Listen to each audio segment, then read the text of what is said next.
सभी को नमः संस्कृताय। प्रथम इकाई में कुछ बची कुछ ही चीज़ें जो रह चुकी थीं, पाश्चात्य अनुवादक, संपादक इत्यादि, उनकी चर्चा और आज हम इस कक्षा में कर लेते हैं, जिससे हमारी प्रथम इकाई की कक्षाएं पूर्णता को प्राप्त हो जाएंगी। तो हम सर्वप्रथम ऋग्वेद को देख रहे हैं। ये केवल एक लिस्ट है, एक पेज है, उसी को मैं आपको बता रहा हूँ। अनुवादक कौन है, किस वेद का है, किस ब्राह्मण का है, या फिर किस उपनिषद या आरण्यक का है, ये याद रखना है आपको। और क्या उसकी भाषा रही, ये याद रखना है। वर्ष यदि आप भूल भी जाते हैं तो भी कोई समस्या नहीं। ऋग्वेद के अनुवादक हैं, अंग्रेजी भाषा में इन्होंने अनुवाद किया है। इनका नाम है विल्सन। विल्सन महोदय ने अंग्रेजी भाषा में सामान्य अनुवाद किया है। और प्रोफेसर ग्रिफिथ महोदय ने ऋग्वेद का ही अंग्रेजी भाषा में पद्यमय अनुवाद किया है। यानी यदि प्रश्न आ जाए कि ऋग्वेद का अंग्रेजी भाषा में पद्यमय अनुवाद करने वाले विद्वान कौन है, तो प्रोफेसर ग्रिफिथ। और ऋग्वेद का अंग्रेजी भाषा में अनुवाद करने वाले कौन है, तो विल्सन। प्रश्न की प्रकृति समझिएगा, यदि पद्य में साथ में लिखा हुआ आ जाए तो जवाब हो जाएगा ग्रिफिथ, और यदि पद्य में साथ में ना आए, केवल अंग्रेजी ही आ जाए, तो जवाब हो जाएगा विल्सन। और ग्रिफिथ एकमात्र ऐसे विद्वान हैं जिन्होंने चारों वेदों का पद्यमय अनुवाद किया है और अंग्रेजी भाषा में ही किया है। तो आपको एक बात आसान हो गई कि अंग्रेजी भाषा में पद्यमय अनुवाद का यदि प्रश्न आएगा तो आंख बंद करके ग्रिफिथ लगा कर आ जाइएगा, नंबर पूरे मिल जाएंगे, प्रश्न सही हो जाएगा। इतनी सी बात। अब हेरमान ग्रासमान, अल्फ्रेड लुडविग और प्रोफेसर ओल्डेनबर्ग, ये तीनों विद्वान जो हैं, इन्होंने जर्मन भाषा में अनुवाद किया। चूँकि ये जर्मन विद्वान हैं।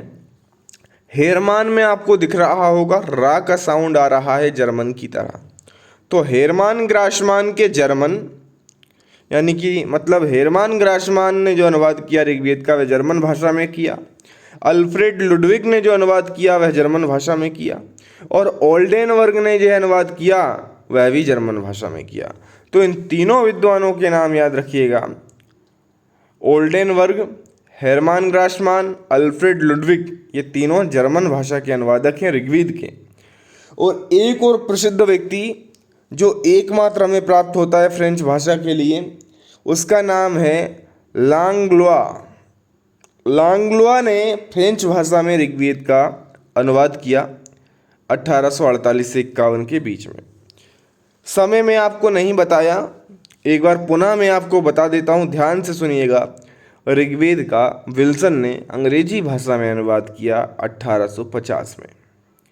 प्रोफेसर ग्रिफिथ ने ऋग्वेद का अंग्रेजी में पद्यमय अनुवाद किया 1889 से 92 के मध्य। और अब हेरमान ग्रासमान ने जर्मन भाषा में ऋग्वेद का अनुवाद किया 1876 से 77 के मध्य। अल्फ्रेड लुडविग ने जर्मन भाषा में 1876 से 88 के मध्य अनुवाद किया ऋग्वेद का। और प्रोफेसर ओल्डेनबर्ग ने जर्मन भाषा में 1909 से 1912 के मध्य अनुवाद किया। लांगलोआ ने फ्रेंच भाषा में ऋग्वेद का 1848 से 51 के मध्य अनुवाद किया। अब ऐत्रेय ब्राह्मण, जो कि ऋग्वेद से संबंधित ही ब्राह्मण है, प्रोफेसर हॉग ने अंग्रेजी भाषा में इसका अनुवाद किया 1993 में। आउफ्रेक्ट ने रोमन अक्षर में अनुवाद किया ऐत्रेय ब्राह्मण में। रोमन अक्षर ABCD आपने देखी होंगी, वही रोमन अक्षर है। उस भाषा में अनुवाद किया। उस रोमन भाषा में कौन कौन सी भाषाएं लिखी जाती हैं? ग्रीक भी लिखी जा सकती है, अंग्रेजी लिखी जा सकती है। तो वही रोमन अक्षर लिख दिया है, भाषा नहीं लिखी। अब हम क्या करें इसमें, कोई बात नहीं। रोमन अक्षर में अनुवाद करने वाले विद्वान का नाम बताइए जिसने ऐत्रेय ब्राह्मण का रोमन अक्षरों में अनुवाद किया, रोमन अक्षरों का सहारा लेकर, रोमन लिपि का सहारा लेकर अनुवाद किया। तो आउफ्रेक्ट का नाम मत भूलिएगा, 1879।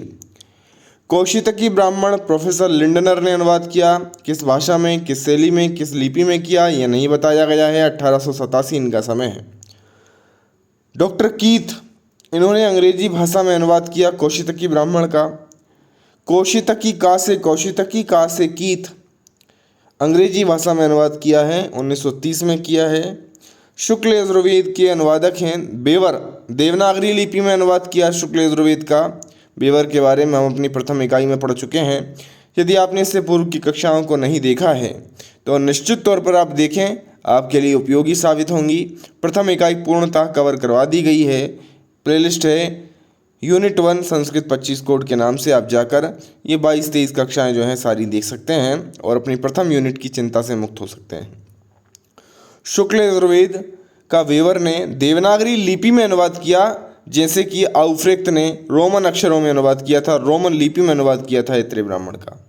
उसी प्रकार शुक्ल यजुर्वेद का वेवर ने देवनागरी लिपि में अनुवाद किया। चूंकि देवनागरी लिपि में अनुवाद किया है, इसीलिए ये और विशेष हो जाता है। पाश्चात्य विद्वान एक आता है और देवनागरी लिपि हमारी हिंदी भाषा, संस्कृत भाषा, जिस लिपि में हम लिखते हैं आजकल का से कबूतर खा से खरगोश में, वही देवनागरी लिपि है।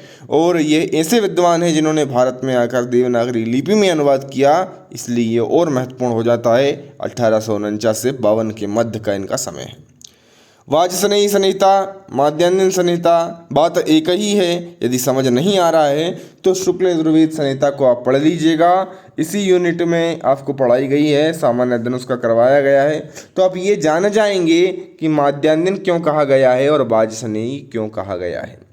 प्रोफेसर ग्रिफिथ ने इस संहिता का अंग्रेजी में पद्य में अनुवाद किया। मैं प्रारंभ में ही बता चुका हूँ कि प्रोफेसर ग्रिफिथ जो हैं ये चारों वेदों के अंग्रेजी में पद्य में अनुवाद करने वाले व्यक्ति हैं और ये सायण से कम नहीं है। जिस तरह सायण ने 5 संहिताओं का, 11 ब्राह्मणों का, 2 आरण्यकों का अनुवाद किया, व्याख्या की, टीका की, उसी प्रकार से ये व्यक्ति भी कम नहीं है, अंग्रेजी में पद्य में अनुवाद किया है। सोचिए, मतलब जिस तरह श्लोक बनाया हुआ है संस्कृत में, उसी तरह अंग्रेजी में श्लोक बना के लिखा है व्यक्ति ने।